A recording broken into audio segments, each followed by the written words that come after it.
Assalamualaikum warahmatullahi wabarakatuh. Halo sahabat, kali ini saya membawakan cerita seorang biarawati ngamuk berani hina Islam dan merobek Al-Quran, akhirnya dibuat malu oleh pria muslim ini. Sebelum mendengarnya silahkan absen dulu para sahabat dari daerah mana saja. Buat yang sudah subscribe semoga rezekinya lancar ya. Suasana gereja tua di tengah kota itu begitu hening sore itu. Sinar matahari menembus kaca jendela berwarna, menciptakan pantulan cahaya merah dan biru di lantai marmer. Seorang biarawati muda bernama Suster Helena, berdiri di mimbar dengan wajah tegang. Matanya menyala penuh emosi, suaranya meninggi. Ia baru saja kembali dari perdebatan terbuka tentang keimanan di alun-alun kota, dan hatinya diliputi rasa marah. Ia merasa tersudut oleh banyak argumen yang tidak bisa ia bantah, terutama dari seorang pria muslim yang santun tapi tegas.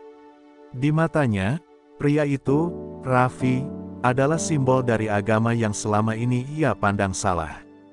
Tapi dalam debat siang itu, justru kata-kata Raffi yang lembut membuatnya kehilangan arah. Mengapa dia tidak marah meski aku menyinggungnya? Pikir Helena dengan gusar. Mengapa ia justru membalas dengan senyum dan dalil yang begitu tenang? Dalam diam, rasa tidak terima bercampur dengan rasa malu dan penasaran. Ia berusaha meyakinkan dirinya bahwa ia benar, tapi hatinya mulai goyah. Beberapa suster lain mencoba menenangkannya. Helena, mungkin kamu terlalu keras tadi, kata Suster Maria lembut. Tapi Helena hanya menatap ke salib di dinding dengan mata berkaca. Tidak, aku tidak bisa membiarkan keyakinanku dipatahkan oleh kata-kata seorang asing, balasnya. Dalam hati kecilnya, ia merasa kehilangan kendali atas dirinya sendiri. Ia mulai mempertanyakan apakah benar kekuatan ada pada teriakan dan kemarahan, atau justru pada ketenangan yang tadi ia lihat pada pria muslim itu. Sementara itu, Raffi duduk di masjid kecil tak jauh dari sana. Ia baru saja selesai salat maghrib. Di antara doa-doanya, wajah suster itu terlintas lagi di benaknya. Bukan rasa dendam yang muncul, melainkan iba. Dia bukan jahat, hanya belum mengenal, gumamnya pelan. Raffi tahu, membalas kebencian dengan kebencian tidak akan pernah menumbuhkan kebenaran. Ia memutuskan untuk menemuinya lagi, bukan untuk berdebat, tapi untuk menyembuhkan luka batin lewat kebaikan. Malam pun turun. Gereja itu tampak sunyi, namun hati Helena bergejolak seperti badai. Ia duduk di kamarnya, menatap jendela yang menampilkan rembulan setengah. Dalam benaknya terngiang suara Raffi, kebenaran tidak perlu teriak, cukup dibuktikan dengan kasih dan akhlak. Kata-kata itu menusuk batinnya. Ia menutup wajahnya dengan kedua tangan, menangis pelan tanpa tahu mengapa. Mungkin bukan karena kalah, tapi karena hatinya untuk pertama kali merasa disentuh oleh sesuatu yang tulus. Di balik tirai malam itu, dua jiwa yang berbeda keyakinan sedang diuji oleh takdir. Satu diliputi amarah dan kebingungan, satu lagi diselimuti kesabaran dan kasih. Mereka belum tahu bahwa pertemuan berikutnya akan mengubah segalanya, bukan sekadar perdebatan antaragama, tapi perjalanan menuju kebenaran yang lahir dari hati yang terbuka. Keesokan harinya, langit tampak muram. Hujan rintik membasahi halaman gereja ketika langkah kaki seorang pria mendekat dengan payung hitam di tangan. Itulah Raffi, yang datang bukan untuk berdebat, melainkan untuk mengembalikan sebuah buku yang sempat ia pinjam dari Suster Maria. Namun takdir mempertemukannya kembali dengan Suster Helena di gerbang gereja. Tatapan mereka beradu sesaat tajam, namun syarat emosi yang tak terucap. Hening, hanya suara hujan yang menjadi saksi dua hati yang masih bergejolak sejak pertemuan terakhir. Helena berusaha menjaga wibawa dan harga dirinya. Kau datang lagi, masih ingin menantangku, orang muslim, katanya, sinis. Tapi Raffi tak terpancing. Ia menunduk sopan dan berkata pelan, saya datang bukan untuk menang, suster. Saya hanya ingin bersilaturahmi. Tak ada kebaikan lahir dari dendam. Kata-kata itu seperti pisau lembut yang menembus kesombongannya. Hatinya berguncang, namun mulutnya masih keras. Kau pikir aku butuh belas kasihanmu? Ujarnya dengan suara bergetar. Tiba-tiba angin bertiup kencang, menerbangkan lembaran-lembaran kertas dari buku doa yang dibawa Helena. Raffi dengan refleks berlari menolong, memungut satu persatu halaman yang berterbangan di halaman gereja. Helena terpaku. Ia melihat bagaimana pria itu memungut setiap lembar dengan penuh hormat, bahkan memungut salib kecil yang jatuh tanpa sedikit pun ragu. "Kau hormati salib itu?" tanyanya pelan. Raffi tersenyum. "Saya hormati semua yang mengingatkan manusia kepada Tuhan, meski saya menyembahnya dengan cara yang berbeda." Air mata yang selama ini Helena tahan akhirnya menetes. Ia tersadar, pria yang dulu ia pandang sebagai musuh, justru menunjukkan kemanusiaan yang sejati. "Mengapa kau tidak membalas kebencianku?" bisiknya lirih. Raffi menjawab lembut, "Karena Rasulku mengajarkan bahwa kebaikan tidak akan bisa dikalahkan oleh kemarahan. Tuhan menilai hati, bukan amarah kita." Helena menunduk lama, tubuhnya gemetar antara malu dan kagum. Suasana menjadi hening, hanya suara hujan yang kini terdengar seperti lagu penyesalan.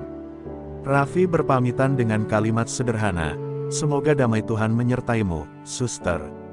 Saat langkahnya menjauh, Helena jatuh berlutut di depan gerbang, menatap langit dan berdoa dengan suara bergetar. Untuk pertama kalinya, ia berdoa bukan dengan kemarahan, tapi dengan hati yang lembut. Ia sadar, kadang kebenaran datang bukan lewat kata, melainkan lewat ketulusan yang diam-diam mengubah hati. Beberapa hari berlalu sejak pertemuan itu, namun bayangan wajah Raffi terus menghantui Helena. Setiap kali ia menunduk dalam doa, suara lembut pria itu terngiang lagi di telinganya, "Kebaikan tidak akan bisa dikalahkan oleh kemarahan." Kata-kata itu seolah hidup dalam hatinya. Ia mulai kehilangan ketenangan yang dulu selalu ia banggakan. Dalam diam, Helena merasa ada dinding besar yang runtuh di dalam dirinya, dinding kesombongan yang selama ini ia bangun atas nama kebenaran versi dirinya sendiri. Suatu malam, ketika semua suster telah tertidur, Helena berjalan keluar dari gereja dengan jubah hitamnya. Hujan turun pelan, membasahi langkahnya menuju jalan kecil di ujung kota, tempat masjid kecil tempat Raffi sering beribadah. Lampu-lampu jalan berpendar lembut, dan dari kejauhan, terdengar lantunan ayat suci yang begitu menenangkan. Helena berdiri di balik pagar, menatap ke dalam tanpa berani masuk. Matanya basah bukan hanya oleh hujan, tapi oleh sesuatu yang jauh lebih dalam, rasa kagum dan damai yang belum pernah ia rasakan sebelumnya. Di dalam masjid, Raffi sedang duduk membaca Al-Quran. Ia menoleh seolah merasakan tatapan seseorang, dan saat melihat sosok Helena berdiri dalam gelap, ia terdiam. Ia bangkit dan menghampirinya dengan senyum yang sama seperti dulu, tenang, tidak menghakimi. "Suster Helena," katanya lembut. Helena terkejut, hampir mundur, tapi langkah Raffi menenangkannya. Aku hanya ingin tahu apa yang membuatmu begitu tenang," katanya dengan suara bergetar. "Aku telah berdoa sepanjang hidupku, tapi tak pernah merasakan kedamaian seperti yang kulihat darimu." Raffi menatapnya penuh kasih, lalu berkata, "Mungkin karena aku tak lagi mencari siapa yang benar, tapi mencari kebenaran itu sendiri." Ia lalu membuka mushaf kecil yang dibawanya dan membaca dengan suara lembut, "Dan Tuhanmu adalah Tuhan yang Maha Esa, tidak ada Tuhan selain Dia, yang Maha Pengasih lagi Maha Penyayang." Helena terdiam, air matanya mengalir tanpa sadar. Ia tak sepenuhnya mengerti makna ayat itu, tapi hatinya seperti disentuh cahaya yang hangat. Dalam diam ia berbisik, "Mengapa ayat itu terasa begitu indah?" Hujan semakin deras, namun di antara gemericiknya, Helena merasakan keheningan yang menenangkan. Ia tidak lagi merasa ingin menyerang, berdebat, atau membuktikan dirinya benar. Malam itu, di bawah cahaya rembulan dan suara ayat suci yang mengalun, Helena menemukan sesuatu yang selama ini hilang, kedamaian dalam hatinya sendiri. Ia belum tahu kemana perjalanan ini akan membawanya, tapi satu hal pasti, sejak malam itu, hatinya tidak lagi sama. Hari-hari berikutnya di biara terasa berbeda bagi Suster Helena. Ia masih menjalani tugasnya seperti biasa, mengajar anak-anak, membersihkan altar, dan berdoa bersama, namun tatapan matanya tak lagi sama. Ada ketenangan yang baru, tapi juga kegelisahan yang dalam. Setiap kali ia mendengar lantunan doa dari masjid di kejauhan, hatinya bergetar tanpa alasan. Ia berusaha menyembunyikan perubahan itu, tapi perlahan, suster-suster lain mulai curiga. Helena akhir-akhir ini sering melamun, bisik salah satu di antara mereka. Dan aku melihatnya memandangi masjid dari jendela semalam, sahut yang lain. Suatu sore, pemimpin biara, ibu kepala suster Agnes, memanggil Helena ke ruangannya. Wajahnya serius, tapi penuh keibuan. "Helena," katanya lembut, "aku mendengar beberapa hal yang membuatku khawatir. Benarkah kau sering pergi keluar malam-malam?" Helena menunduk, jantungnya berdegup kencang. "Aku hanya ingin berjalan dan merenung," jawabnya pelan. Namun tatapan tajam Ibu Agnes membuatnya hampir menangis. "Aku tahu kau terluka oleh perdebatan itu, tapi jangan biarkan keyakinan lain mempengaruhimu," ucapnya tegas. Kalimat itu seperti cambuk bagi Helena, membuat hatinya berperang antara kesetiaan dan kebenaran yang kini mulai ia rasakan. Malamnya, Helena duduk sendirian di kapal kecil. Lilin-lilin menyala redup, menciptakan bayangan di wajahnya yang pucat. Ia berdoa dengan air mata yang tak henti menetes. "Tuhan, aku tidak tahu lagi bagaimana memanggilmu. Tapi aku tahu Engkau Maha Satu, dan aku ingin mengenalmu lebih dalam," bisiknya lirih. Saat itu, hatinya terasa ringan, seolah beban besar yang ia pikul mulai runtuh. Namun di sisi lain, ia sadar, langkah yang ia ambil bisa membuatnya kehilangan segalanya, jubahnya, tempat tinggalnya, bahkan kepercayaan orang-orang yang ia sayangi. Keesokan harinya, kabar mulai beredar bahwa Helena sering berbicara dengan seorang pria Muslim. Desas-desus itu menyebar cepat di antara para jemaat. Beberapa memandangnya dengan sinis, yang lain dengan kasihan. Tapi Helena memilih diam. Ia tahu, apapun yang ia katakan hanya akan memperburuk keadaan. Sore itu, ia menatap dari jendela biara, melihat Raffi berjalan melewati jalan setapak menuju masjid, membawa beberapa buku di tangannya. Hatinya bergetar, ia ingin menyapa, tapi langkahnya terhenti di ambang pintu. "Tidak hari ini," gumamnya.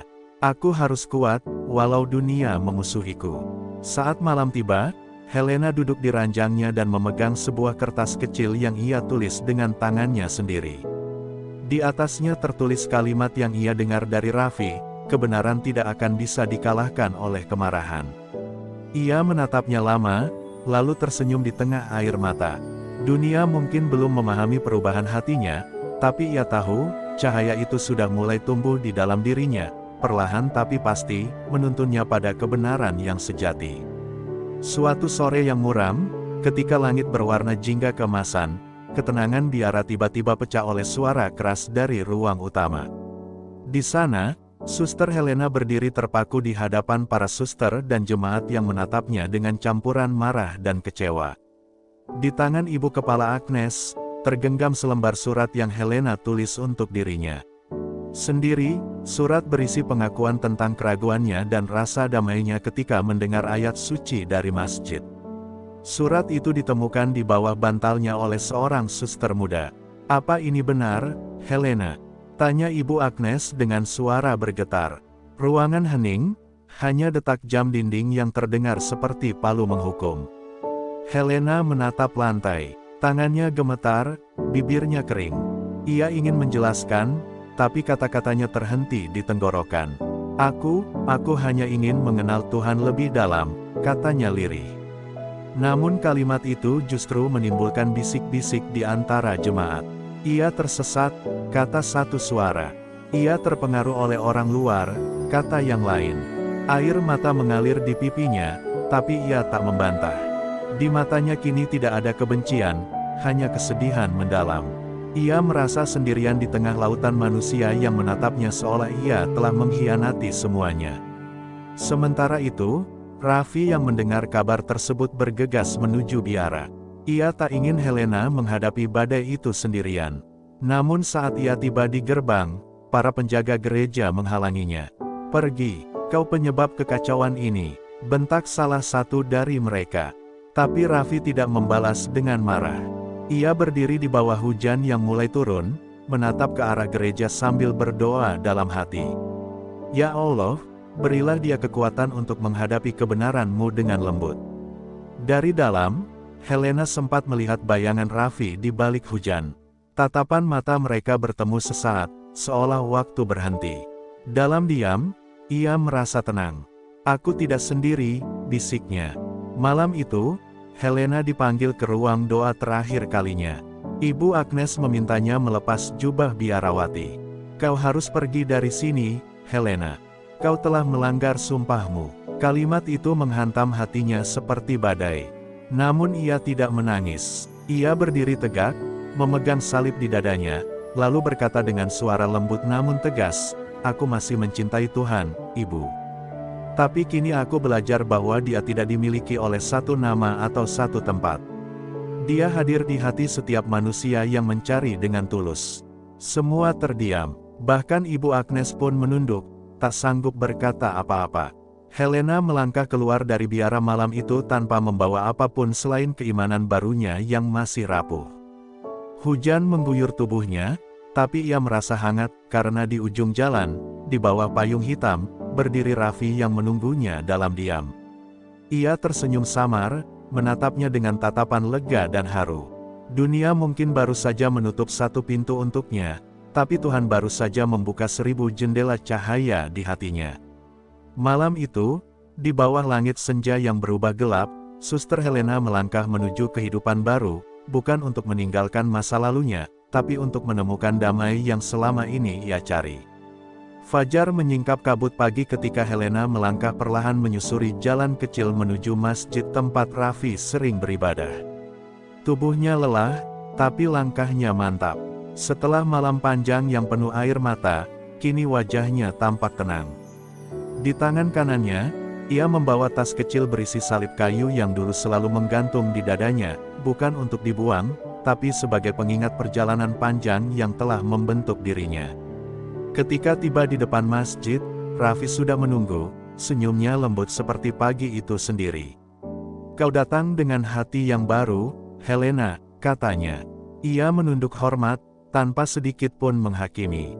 Helena tersenyum samar. "Aku datang bukan untuk melupakan siapa diriku, tapi untuk mengenal Tuhan tanpa batas," jawabnya pelan.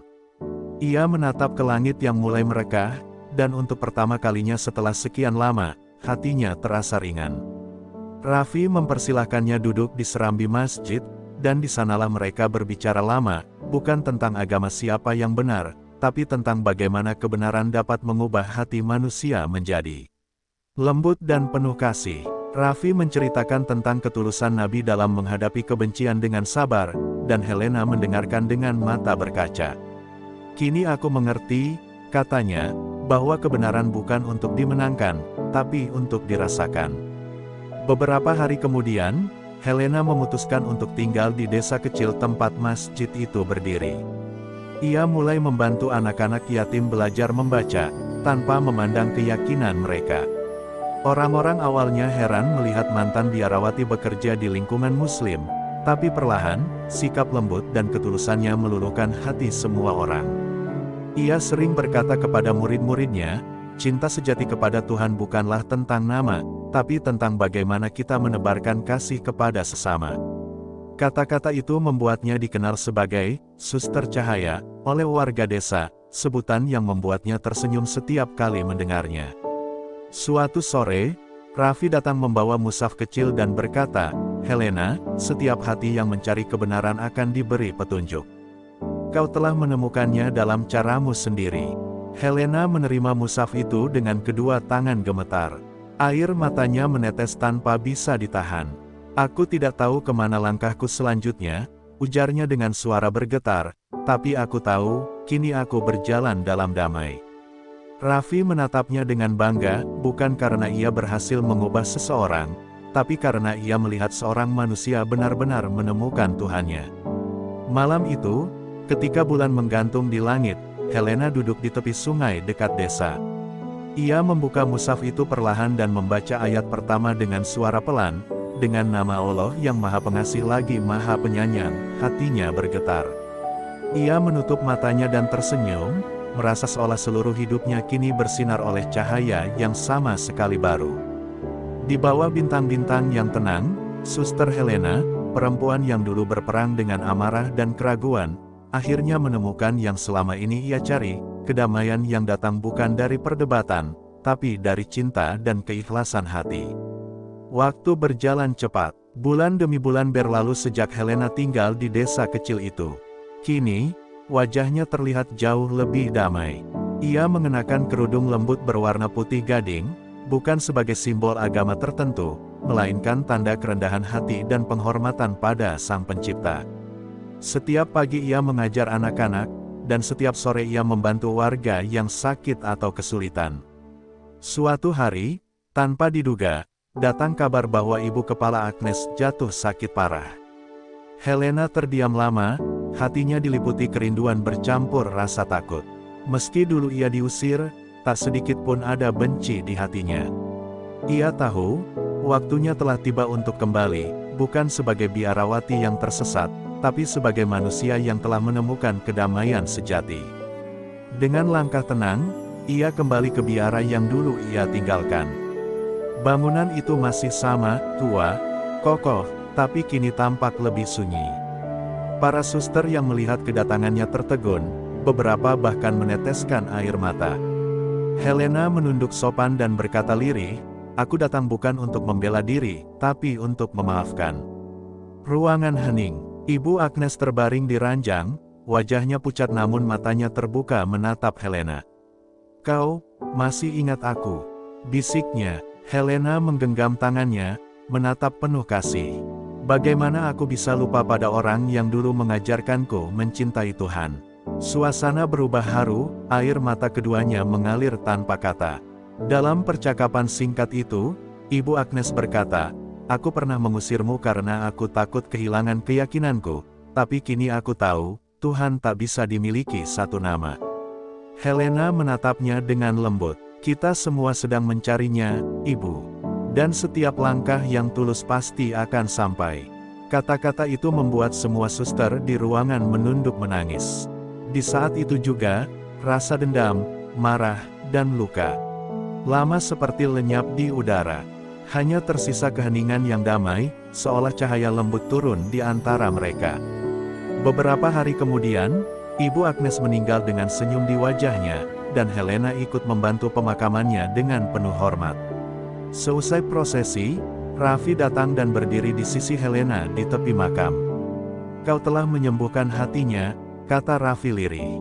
Helena menatap langit senja yang keemasan. "Bukan aku yang menyembuhkan," ujarnya pelan, "tapi Tuhan, lewat kasih yang dulu aku tolak." Raffi tersenyum dan menunduk, merasa kecil di hadapan kebesaran hati perempuan itu. Di tengah angin sore yang lembut, mereka berdua berdiri dalam diam, dua jiwa yang berbeda jalan, tapi menuju cahaya yang sama. Malamnya, Helena menulis di buku kecilnya, "Dulu aku mencari kebenaran untuk menang. Kini aku mencarinya untuk mencintai." Ia menutup buku itu dan menatap bintang di langit yang seolah berkelip lebih terang malam itu. Angin berhembus lembut membawa aroma tanah basah dan doa yang tak terucap. Dalam ketenangan itu, Helena tersenyum dan berbisik, "Terima kasih, Tuhan, karena Engkau telah menuntunku bukan lewat kemenangan, tapi lewat kedamaian."